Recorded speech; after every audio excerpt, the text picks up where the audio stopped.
Siguro ay napapansin ninyo marami ng mga gusali ang itinatayo ngayon sa ating panahon. Wala nang gaanong mga puno, particular na dito sa Maynila. Mabuti pa mga bata, alamin natin kung ano ang malaking epekto ng economic development sa ating kalikasan. Naalala ko tuloy yung napag-aralan natin tungkol sa pagkasira ng ating likas na yaman. Mabuti pa, balikan natin ang ating naging pag-aaral. Tara mga bata, samahan niyo ako. Ano-ano po ba ang mga likas na yaman ng Pilipinas? Unang-una, ang kalupaan. Ano ang mga nasa kalupaan? Kagubatan. Ngayon, eto ang Pilipinas, Luzon, Visayas at Mindanao.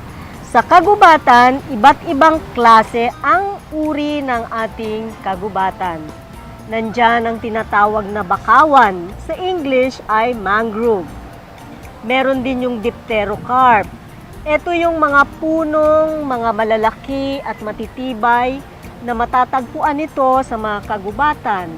Meron din tayong pine forest, mossy forest, beech forest. Ito yung isang uri ng yaman ng ating Pilipinas, ang kagubatan. Punta tayo sa mga yamang dagat. Ito yung Pilipinas. Okay?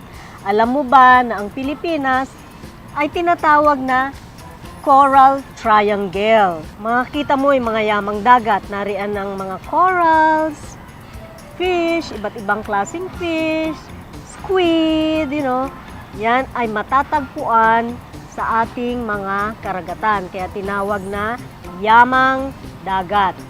Pangatlo na ating yaman, likas yaman, yamang mineral. Ano yung makukuha mo na mga mineral resources sa ating bansa? Ano yung mga nakukuha? Ano yung matatagpuan? Iron. Okay. Iron, gold. Yes. So, yun ay ilan lamang sa mga mahalagang likas yaman na matatagpuan sa ating bansa. Dapat po bang magkaroon ng ang isang Pilipino ng pagpapahalaga sa likas na yaman? Dapat lang talaga kasi alam mo, ipinakita ko sa iyo kanina kung ano-ano yung mga likas na yaman. So, kailangan pangalagaan natin ito at bawat Pilipino, bawat bata katulad mo ay pangalagaan ng mga likas na yaman upang yung mga susunod na henerasyon ay makinabang din. Dapat pangalagaan natin ang ating likas na yaman. Bilang isang bata, ano pong may tutulong ko upang mapangalagaan ang likas na yaman ng Pilipinas? Una mong gagawin, isegregate mo yung basura. Yung tinatawag na mag-recycle.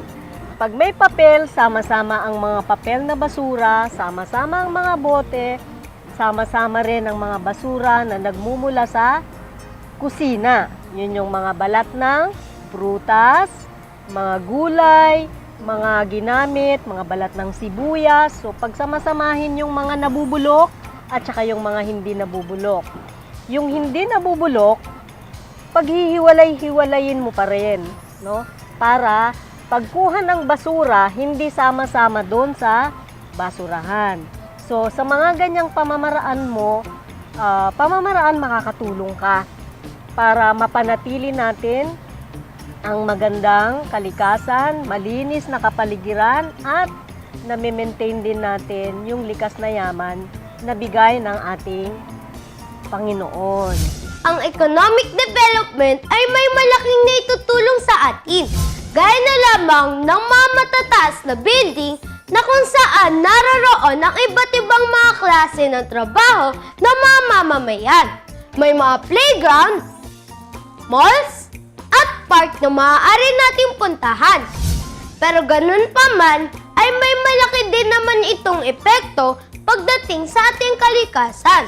Katumbas kasi nito ay ang ilang mga puno at halaman na siya sanang makakatulong upang makapigil sa pagbaha o malinis ang hangin. Kaya mga bata, tumulong tayo sa pag-aalaga ng ating kalikasan ha!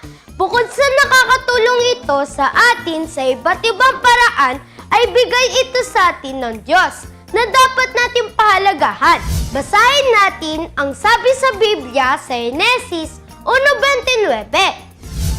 At sinabi ng Diyos, narito, Ibinigay ko sa inyo ang bawat pananim na nagkakabinhi na nasa ibabaw ng balat ng lupa at ang bawat punong kahoy na may bunga ng punong kahoy na nagkakabinhi. Sa inyo'y magiging pagkain. Bukas naman kids, kung loloobin ng Diyos ay aalamin naman natin kung ano ang mga activity na ginagawa sa school para sa pagse-celebrate ng National Environmental Awareness Month. Excited na akong makisa sa mga activity na yon. Kaya samahan niyo ulit kami mga bata. Hanggang sa muli dito lang sa Bensi